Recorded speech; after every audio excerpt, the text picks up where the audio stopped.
Hey, it's Jessica Honegger, founder of the socially conscious fashion brand Noonday Collection. Welcome to the Going Scared podcast.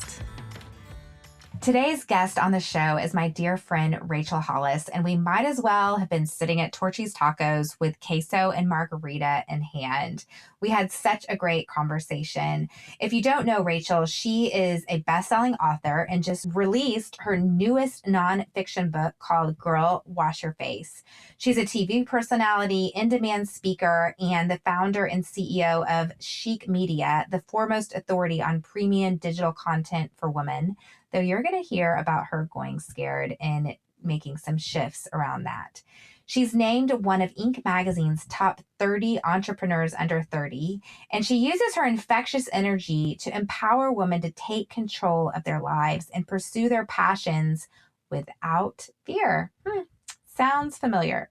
She started the Chic site after a minor culinary disaster and realized she was trying too hard to be the perfect wife, the perfect host, and the perfect mom.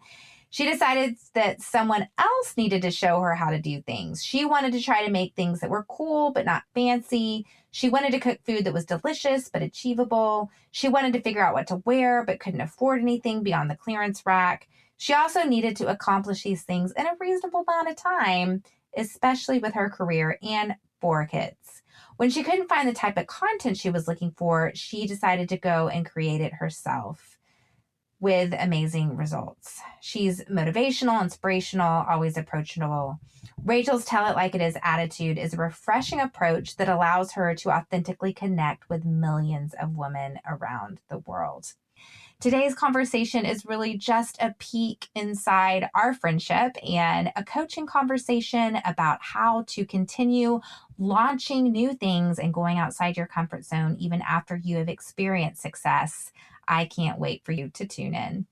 Hey, Rachel, welcome to the show. Thank you. You're tuning in from LA. I am.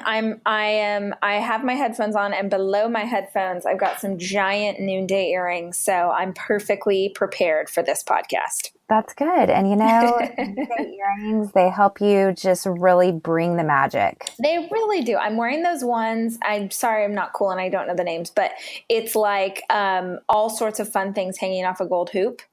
Yes, the Mumbai hoops. Yes, those are my favorite.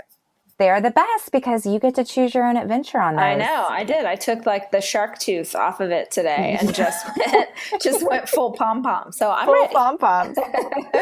Awesome. Well, I'm really excited to get to talk with you today. You're a really good friend, and yet we are going to literally catch up in front of thousands of people over the next. It does. This feels like the way to do it. And as I was sitting here kind of preparing for our time to talk, sometimes when you get to know someone as a friend, you forget that you actually don't know about a lot of the details of their lives. And so I was excited to actually get to know some things that I might not know about your story today. And the first thing that I wanted you to share that I actually do know the answer to, or I would be a bad friend, but what I want you to share is how you put food on the table. And I use that phrase quite literally because I know that your husband just quit his job. Mm-hmm. And so really you are putting the food on the table now. Yeah. And you know that my husband quit his job in August and he's not working for me now, but I'm putting the food on the table. Yeah. So you feel it a little bit higher when you were the income earner in the home. And so tell us, how do you earn your money that buys food for your children, of which you have many? Yes. Well, so I'm going to give you the honest answer. And this, I don't know if as like a fellow business owner, you're going to be like, yes, or if you're going to punch me in the face. So a couple of things. I will never punch you in the face unless you're like emotionally not living your best life. Then I'll punch you in the face. Yes. So my husband, Dave, has had a really massive job at Disney for the last 17 years. And we have lived entirely off his salary, not because I'm not making money, because I make a really good amount of money. I invest everything that I make back into my business. So it was a conscious decision that I made 4 years ago to not take a salary anymore. And it's worth pointing that out because I don't take a salary to speak. I don't take a salary. I have not seen one penny of a single book sale. I don't bring any money into our home, which is pretty nuts. And actually 2018 is the first time that I'm like, okay, we are officially doing well enough as a company that Dave did. He's leaving his job at Disney to come and help me run this company. And we're both on salary, which is super exciting. Thank you, Jesus. But it was a choice a long time ago that we didn't need my salary in order to help us, pay the bills. But I knew that I could, that the money from the book advance or the money from speaking on that stage as a keynote could hire me, a head of marketing. And I have never taken any kind of investment money. I've never taken out a loan for my business or had any sort of investment. So that was how I chose to fund the company. Was I'm going to work my butt off and I'm not going to see anything for this. And it's really beautiful to come into a season where that's finally come to fruition for me, because I feel like you will understand this. It hurts my pride to not be contributing to our bank account.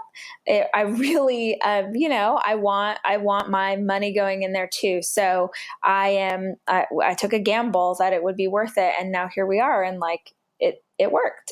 But how I actually get paid, because a lot of people are like, what do you do? Or how do you earn revenue? Like how do you bring revenue in? So several different ways. We have a bunch of different revenue streams, but originally the company, so I run a company called Chic Media in Los Angeles, and it started as my blog, which the blog years ago, back before blogs were super popular, like 2007, I started to get a name and started to get some attention, and then brands started to pay me to incorporate their product into my blog.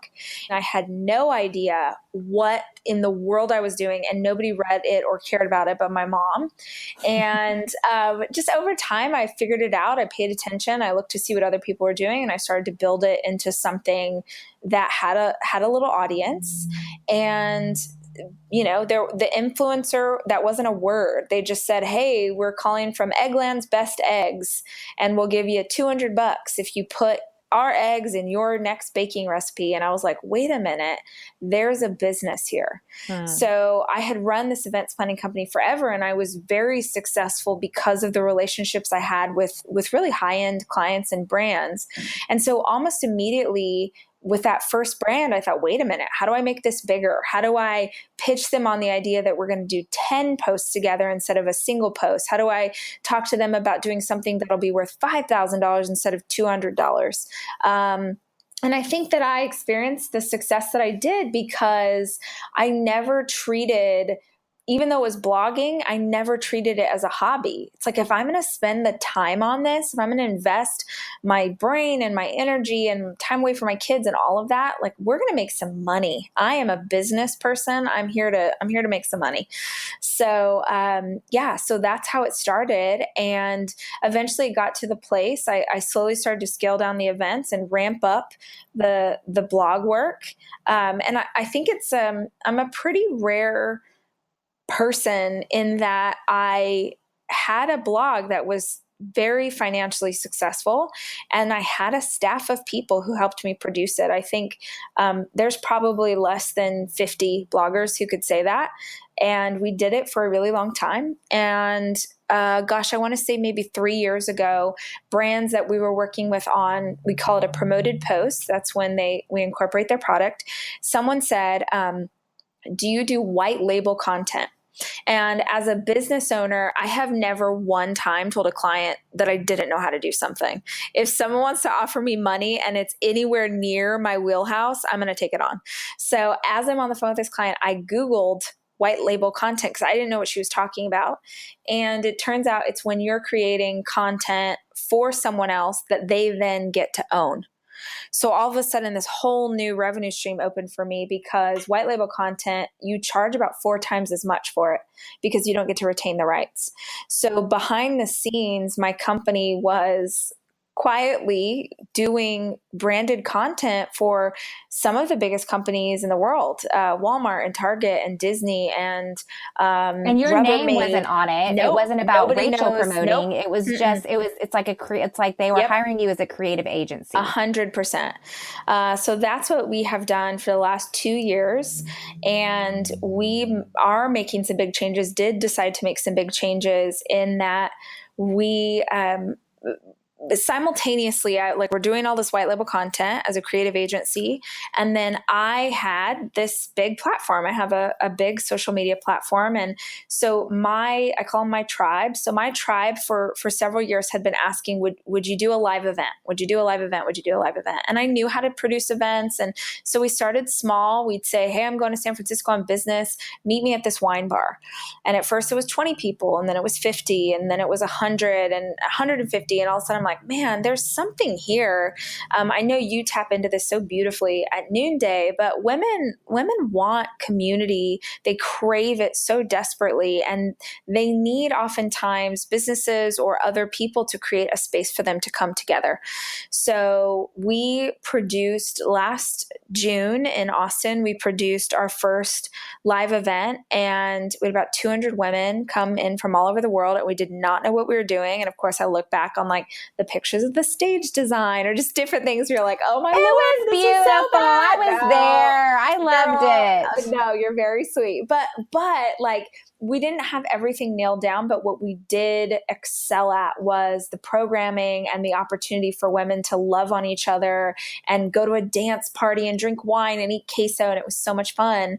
And I think that really started a shift for us to think through, hey, this really lights, like the entire staff were like, this lights our heart on fire. We love this work. We love creating spaces for women to grow and change. And so we made a choice in fall of 2017 that we would not take on that branded content and do white label content, that we would focus in exclusively on events. And on our goal as a company is that we've done this for years, is to create tools that help women to change their life, give them the tools to change their life. And that manifests in books and podcasts and the content on social media and these live events. And so that's what we do exclusively. So you're not doing white label anymore? No, we're not taking it on, because honestly, I'm a huge podcast nerd. So I listen to all of them. And I listened to this excellent podcast interview. It was an entree leadership interview. You guys need to go look it up. And the interview was with someone named Clayt Mask. He started a company, I think that's his last name. He started a company called Infusionsoft, but it was the best interview. And he talked about chasing money, that you start to make money and then you're making money. It's like great. And all of a sudden you realize, wait, I am 2 miles away from what my focus was supposed to be, because I was so involved in, hey, I need a staff to support my dream, and now I need money to support this staff. And all of a sudden, I'm taking on anything financially related. I don't mean to be disrespectful. I'm so grateful for our brand partners who afforded us with the revenue that we've had over the last 3 years to do this work. But ultimately, we do like 90% of our time is doing work for them. And then we've got 10% left over to serve the tribe. We're like, what would it look like if we just went all in on the tribe? And so that's what 2018 and beyond looks like. Because your husband is now the CEO of your company, which I don't know if it did all sorts of things. Okay. So many. Okay, oh my because gosh. we can totally talk about this. You know how much I cried. Girl. This just the whole. But I assume because of his background that that you guys were going to just grow all these different revenue streams. So I'm loving this because, okay, pause really quickly. Like you have written cookbooks, you've written fiction, you just wrote your first nonfiction, white label media. I have seen you as someone who kind of does have a lot of different, trying to come up with some irons in the fire. Irons in the fire is trying to come up with some other Texas cliche. irons in the fire. And so it sounds like you're taking some irons out, but you're doing it right in time now when you and your husband are both now needing to draw a salary. Yeah. So, well, a few things. So I had known for a while I was going to have to hire a CEO. I've been the CEO of this company since it started, and I am drowning. I'm drowning. I am, doing the balance sheet and hiring new employees. And I'm also the person on stage. I'm also the person writing the books. So I'm like the CEO and the head of creative. It's too many things. And I'll be honest, I did not come to that decision easily at all. Kicking and screaming and so mad. And the first time that we started to talk seriously about what it would look like to work together, I was like, I just need someone to, and he finished my sentence. He said, you need someone to run your company. And Jess, my brain exploded. I was like, how dare you? I have built this company on my back. I don't need anybody. I was so mad. I started crying. I was so much pride. And he just kept saying very calmly, you need someone to run your company. You need someone to run your company. Like, you need to do the things that only you can do. Yeah. Someone else can figure out the balance sheet. Someone else can hire the CFO. You don't need to do those things. But he's like, I can't stand on stage and talk to 1,000 women. I can't write your next book. I can't do that stuff, but you can.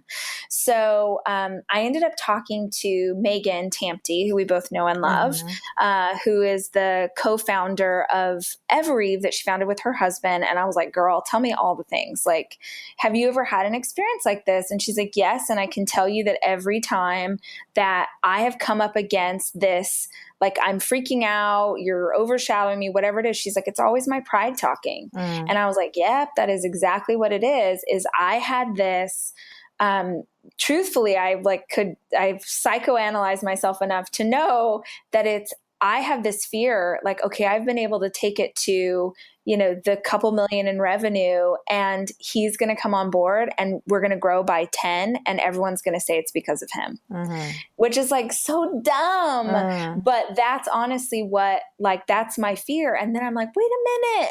If your company grows by 10, that means that everybody who's committed to you for the last 3 years, who've worked on your staff, that means that they get to make more and they get to buy a house and we get to do bigger things and we get to touch more lives. And, it's like, do you want to die on this hill? So it took me a long time to get there. And I still get a little fussy about, don't, that's my decision. This is my domain. I have to unclench.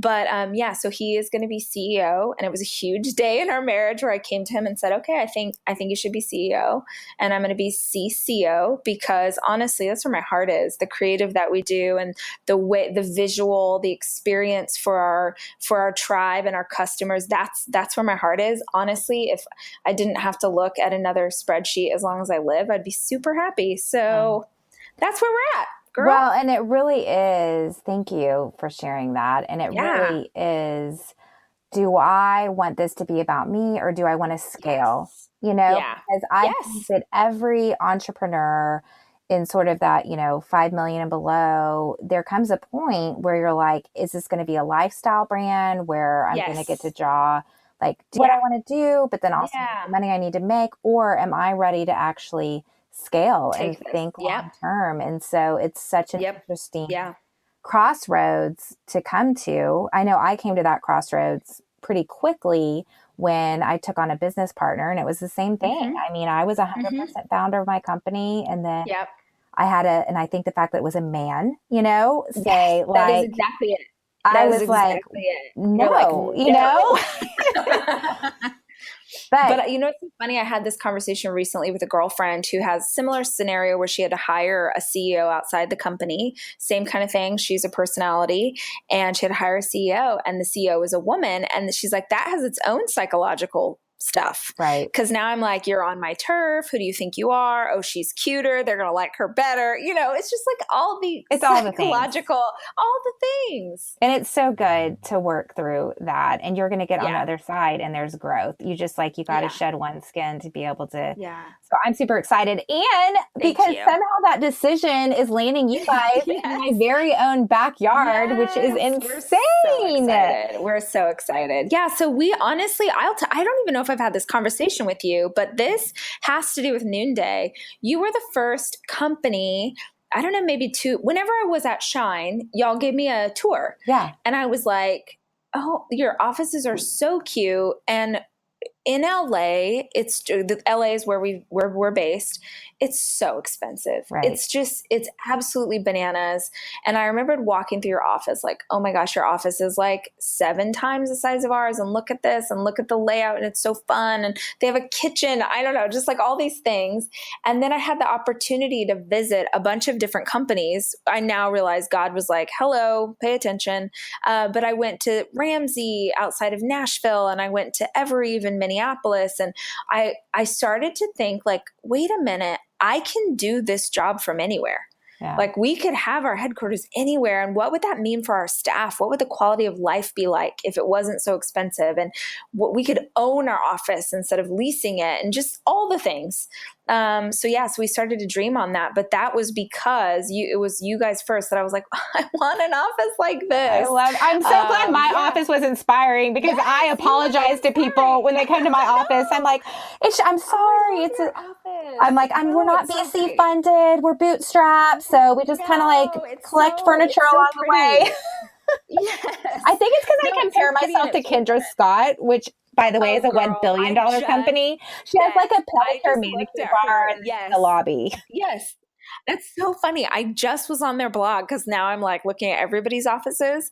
And if you guys have not seen that, you've got to Google it. It's the most ridiculous, beautiful thing ever. They literally have complimentary mani-pedis 5 days a week in their own beautifully designed like nail studio. I'm like, oh my Lord. Dave's like, calm it down. You are not getting a nail bar. I'm like, but so yeah, that's where when we decided to move, we narrowed it down to a handful of cities we really liked. And ultimately Austin to us, like, it's the only city where I already had friends, like you and Jen, and just like all these people I already knew, that I could be like, hey, do you want to go get coffee? Or when I was in town, you're like, let's go cycling. I'm like, yes, this is the dream.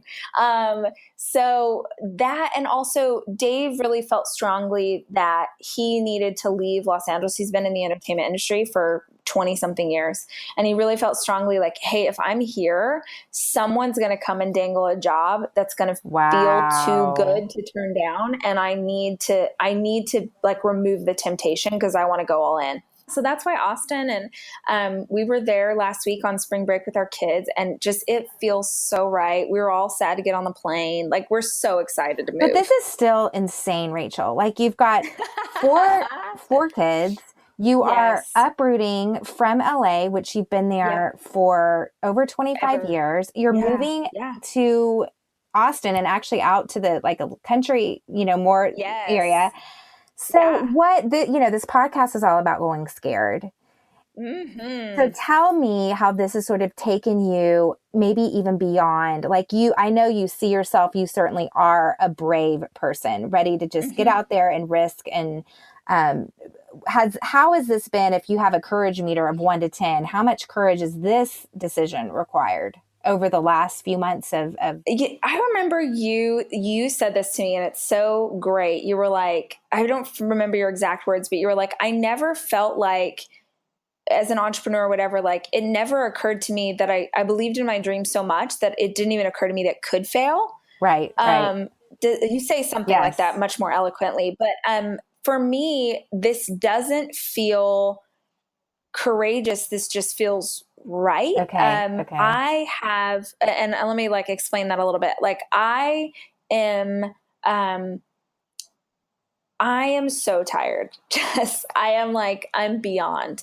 If I counted up how many hours I spent on the road last year on business trips, I probably would cry. I feel exhausted. And I think that you've ever had those times where you've been working, and then you finally get a vacation and like you get sick. It's like your body like finally lets you like process everything. I sort of feel like that now, like knowing that I'm going to have help in Dave as a partner is like, for the first time, I can acknowledge what it has felt like to carry this on my back for 5 years. And, I had the events company for 8-9 years before that. So this entire time I've been an entrepreneur by myself, and he's certainly been a support, but it's just different.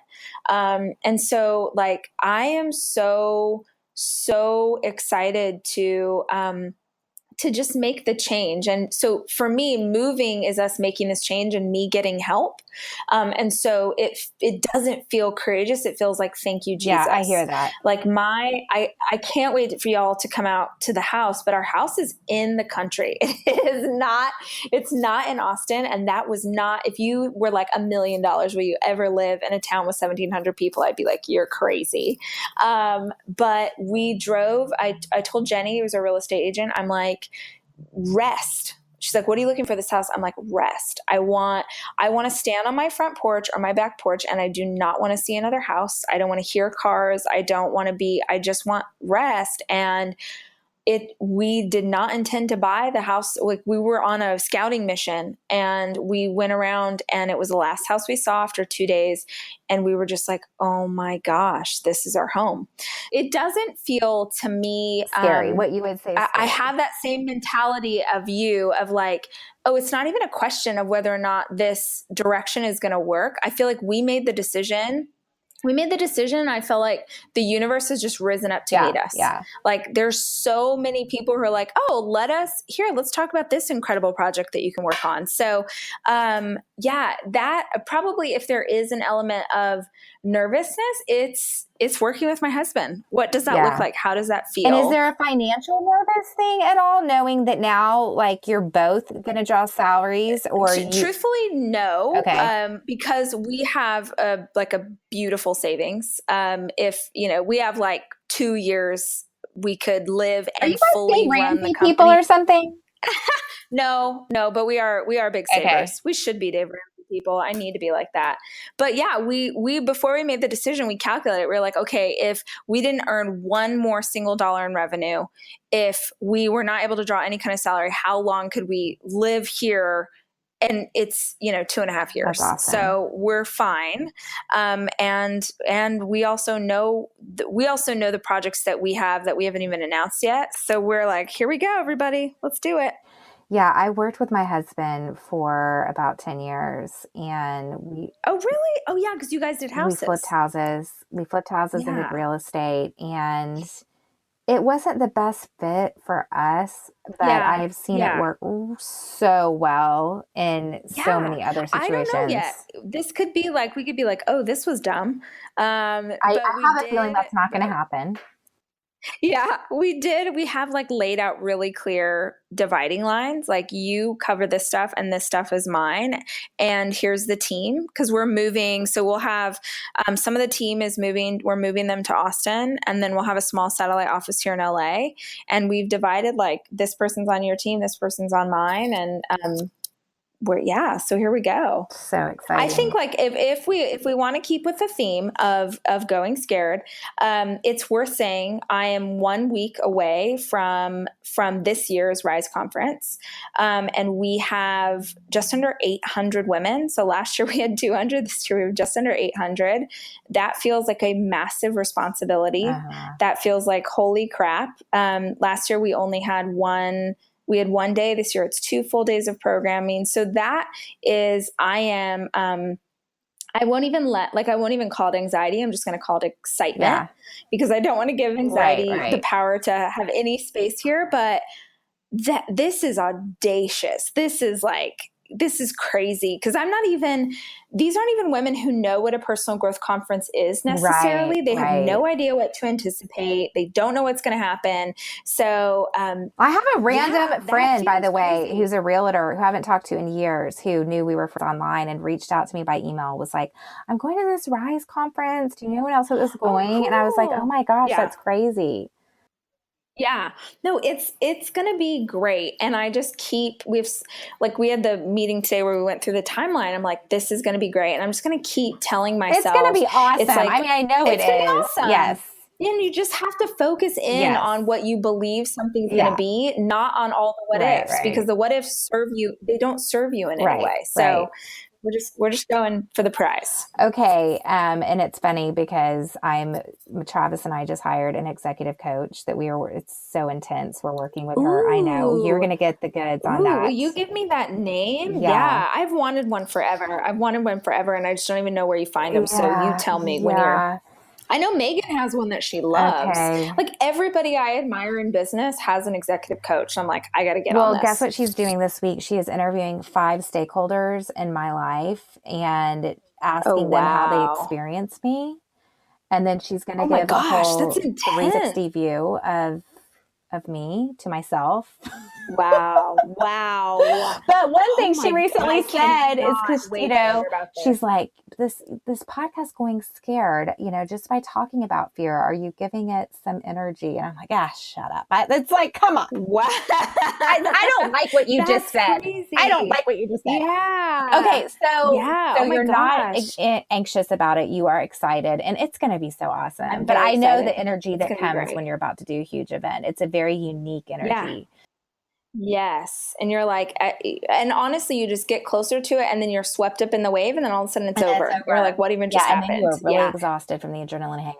Yes. Okay. So I want to pivot a little bit because you just launched your first nonfiction book a couple months ago. Mm-hmm. Is it 3 months now or? Okay. April 6th will be 2 months. And it has exceeded your expectations, would you say? Girl. Oh my goodness. So tell me all the things, and what do you think has led to the wildfire? So there are a couple of things. So one is, truthfully, like social media is everything. Every single thing. And I know it is, at least for me, it's my jam. It's where everything happens. And we obviously use trackable links. So I can see what takes people to Amazon or Barnes and Noble or Target. And I know what platforms it is. So social media has been incredible for us. You don't have to tell how much money you spend on social media, but did you have a pretty specific spending strategy when it came to, promoting posts and all of that to acquire new people? Or are you saying my existing social media is what has been my existing social media? And in fact, I will tell you that the publisher gave us a budget. I won't say because it's their money. So they gave us a budget for to run ads against the book. And I don't think ads did anything. Really? This is 100% word of mouth through social media. But what do you have to say to me? That's not very helpful to me because you have like 500,000 followers on Facebook. Well, here's what I would say to you, because the second thing that has been the most powerful with this book is tribes. And you have one built in. I do. I have an amazing tribe. This is the book for some reason that so many other tribes adopted as their own. So women who sell rodent in fields, the Noonday Girls have been so incredible to me, Beachbody people, like every kind of other tribe, people who do Weight Watchers, you know how they all follow each other?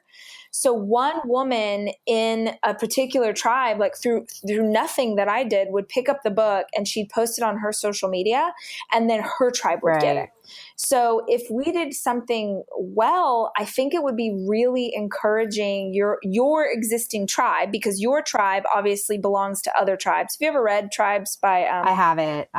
Seth Godin? Okay, it's a pretty quick read, but it's just about the power of community. And most of us think about our group of people, but we don't realize that our tribe exists in other groups. So if you have someone who loves your book in Noonday, they may also be part of MOPS. They may also be part of something else that then they take it to that group and it spreads like wildfire. So I feel like hey guys, keep posting. If you notice, I still talk about the book. When I talk about it, I say like, thank you so much for posting. Please keep posting, because that's what's doing it. We watch our numbers like we're crazy. We watch like, oh my gosh, all of a sudden numbers just doubled on Amazon. What happened? And I can go on Instagram and I can search the hashtag and I'll see, this chick with 50,000 followers who's a Beachbody coach just shared it, and then all of her people went and bought the book. So that has been massively successful for this, and it really is them kind of taking it and carrying the torch. I also think, like, I remember we were talking to a group of people, and they were saying, you and I were, and they were like, oh man, I'm not going to talk about my product on social. I don't want to overwhelm people. I'm like, are you For reals? Oh, no, no, no, no. Why do you have social media? Like I talk about the book all the time. Right now I talk about my event all the time. The key is that you've got to talk about it in 50 But different let's ways. talk about the dangers So, too, yeah, because social media, you don't own that audience. And so you really are sure. at the beck and call of whatever algorithm is happening on Facebook or Instagram that day. The power of Facebook for me, and I think for most people in 2018, is that there is nowhere in the digital space that you can run a targeted ad the way that you can on Right. Facebook. That's the power Right. of Facebook. Instagram is everything. If you are selling a product to women, any kind of product to women in this day and age, Instagram is your jam. Instagram is the number one driver of traffic to this book, Jess. That's Number one, bigger crazy. than email, bigger than ads, bigger than anything. It's women talking about it and if you hit the hashtag girl wash your face on Instagram, it's thousands. Like it's them doing it. It's like, we're not doing anything. They're posting it and sort of going from there. So yes, absolutely. Someday Instagram's going to be a jerk. They're owned by Facebook and they're going to start saying, well, we're only going to show this to people if you promote it. But until that happens, I am going hard. Well, hopefully they won't decide that before August. I know, before August.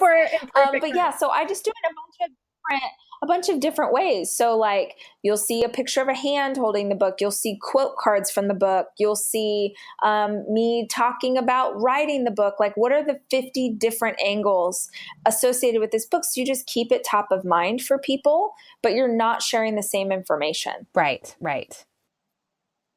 Yeah, I will also say, just side note from me to you, quote cards have been really successful for us. So we took like 20 of my favorite one-liners from the book and we just turned them into really easy graphics. You can do it on Canva for free.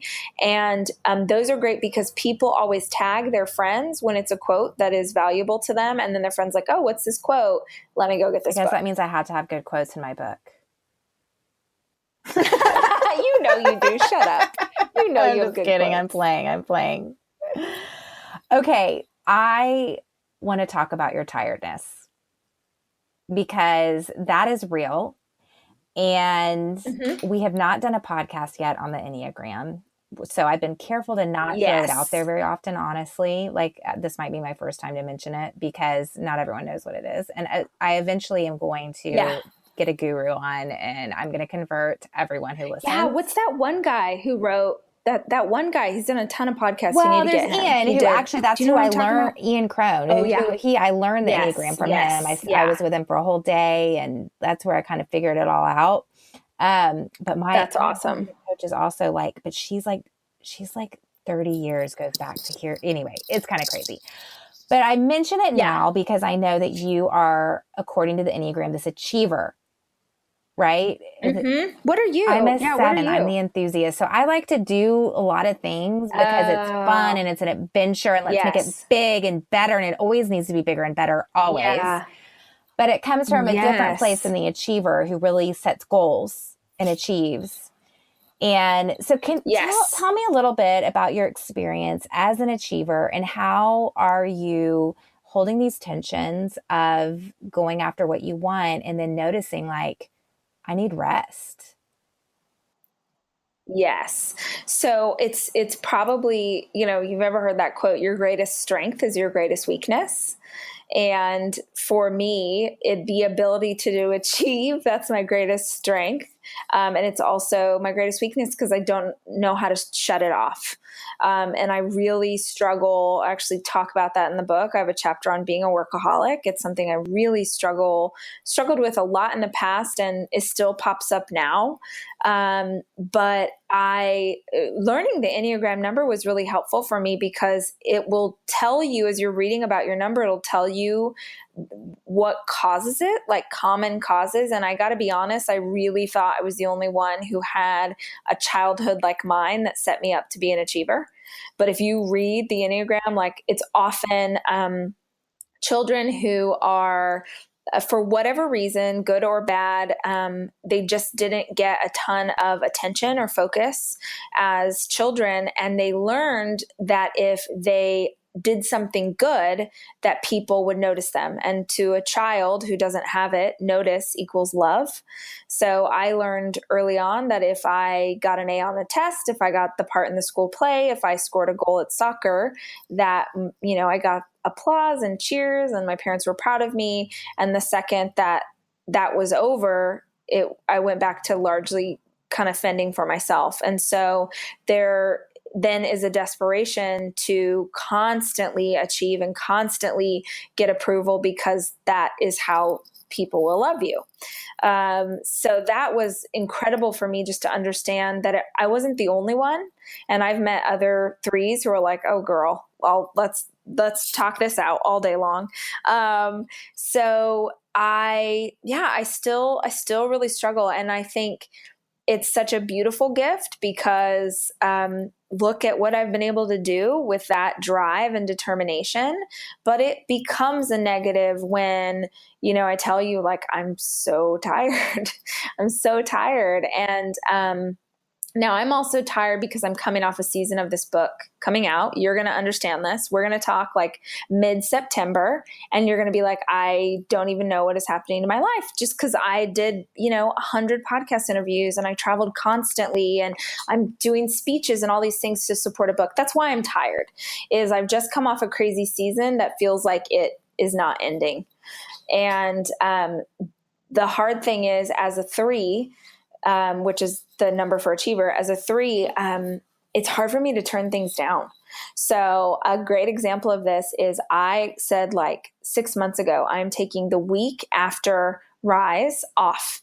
I will not be available I'm not turning on my phone. I'm not nothing. I'm really scared to hear what I'm about to hear right now.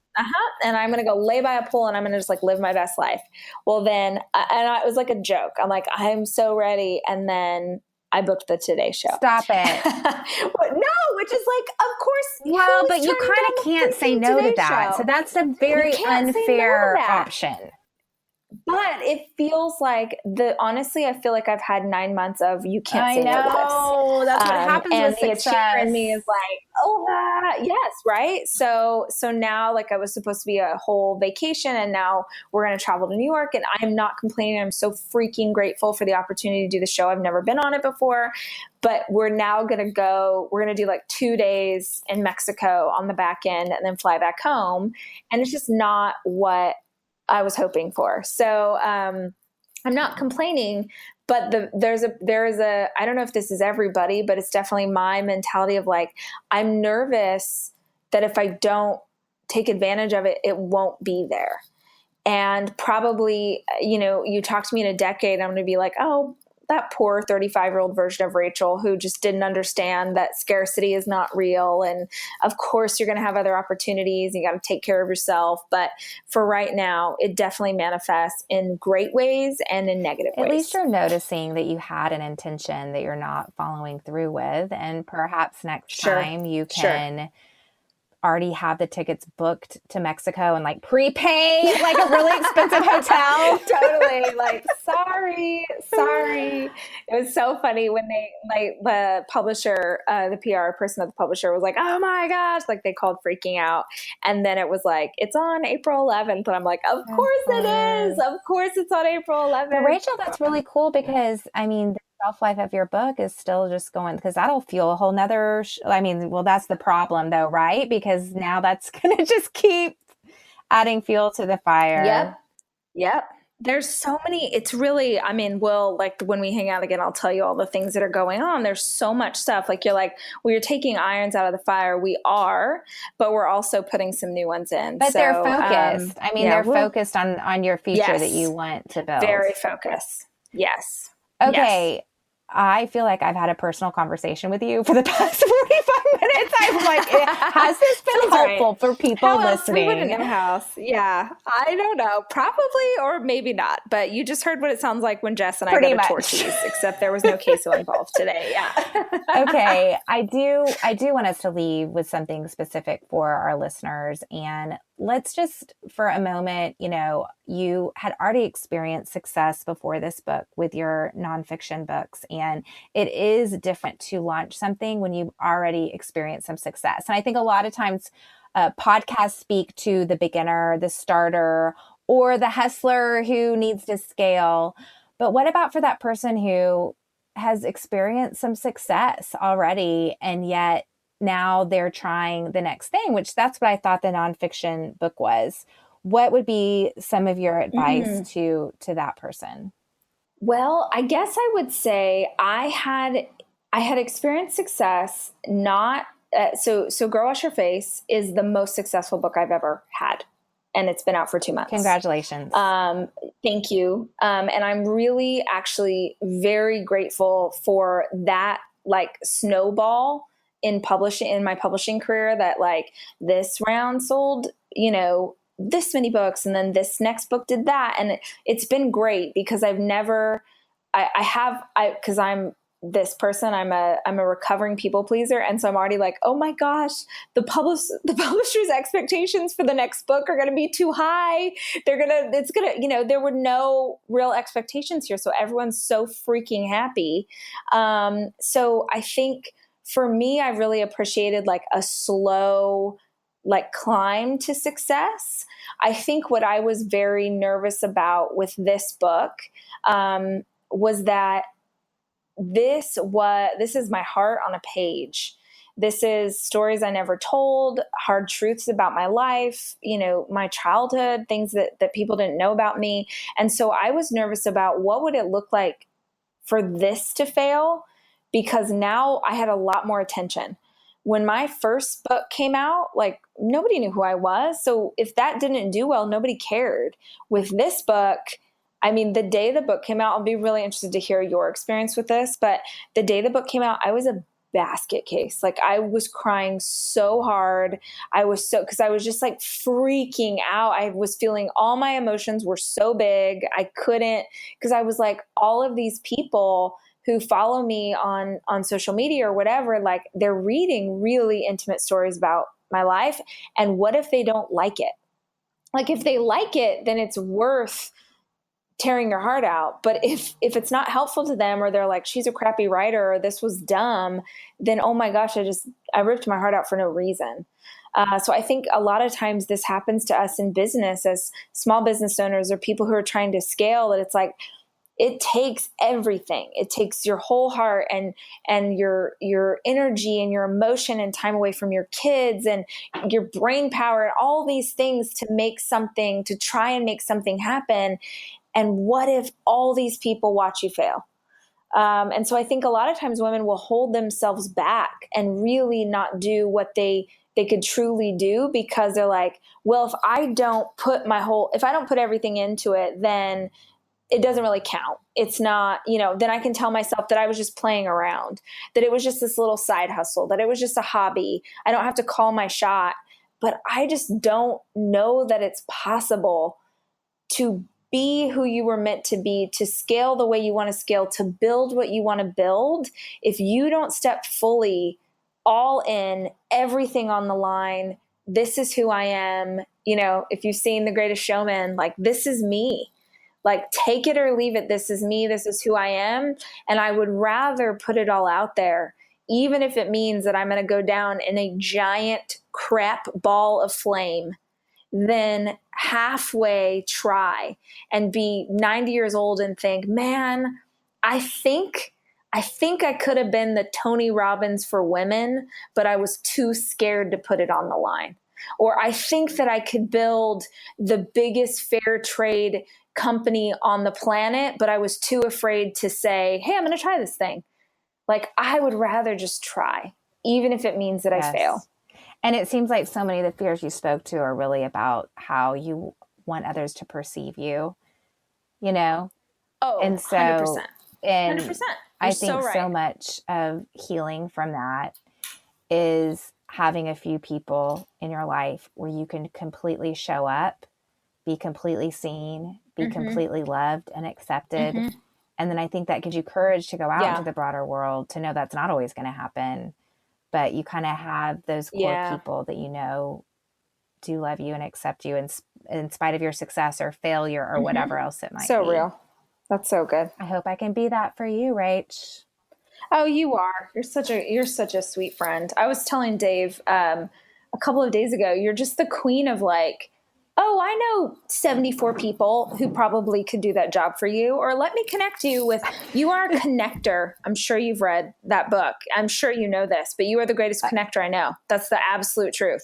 I haven't read that book, like, so I'll have to go read it. Wait, you have to read The Tipping Point. The Tipping Point. Go read The Tipping Point. You know how he talks about like there's connectors and this and that and whatever, and you are the greatest connector I know.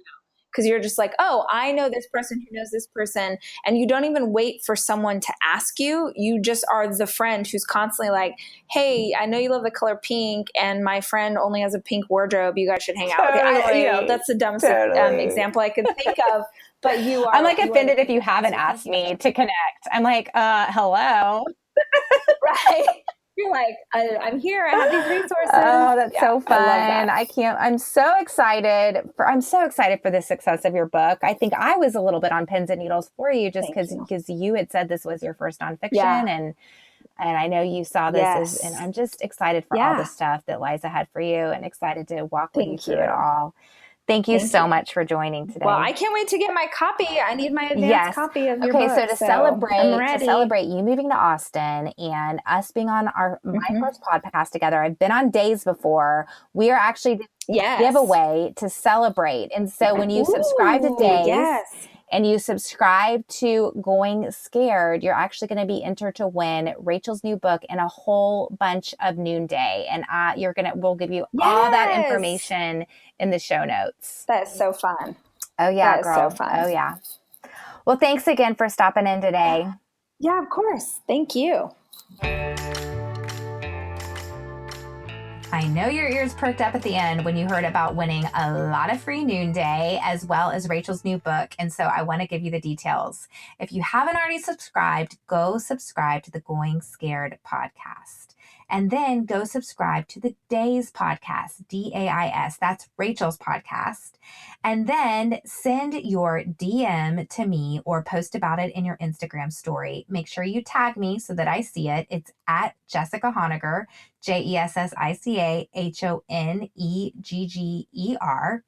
And to enter to win additional entries, you can leave a review on each and you got to screenshot those and send them to us. So you could have a total of 4 chances to win. It's like a month's supply of Noonday collection. Enter to win between April 11th and April 15th, and we are going to announce the winner on April 16th. I am so excited that Rachel is moving to Austin, and this is what I want for you. I just, you noticed that I was basically picking Rachel's brain because she just launched a book. My book's coming out in August, and this is what it's like to ask for help, to reach out and say, give me some tips, give me some advice. I hope that you always feel like you can do that. And if you don't have that, go build it. I didn't even know Rachel up until a couple of years ago. So if you are starting something, or if you're in the middle of starting something new after already having started something, I want you to build a brain trust for yourself. Think about some of the people that you want to speak into your idea or your vision or your business and get them on the phone. That is your Going Scared task for this week. I'll see you next week for the next episode of Going Scared. Thanks so much for tuning in. I'm having so much fun doing this. And so thank you for listening. I really appreciate it. And I'm having so much fun. Thanks so much for joining me on the Going Scared podcast today. If you like what you heard in this episode, be sure and subscribe to the podcast on iTunes and leave a review so other people will join the conversation. If you'd like some behind the scenes looks at my life as a CEO, a mom, and a courage catalyzer, be sure to follow along on Facebook and on Instagram at Jessica Honegger, Honegger. Until next time, let's take each other by the hand and keep going scared.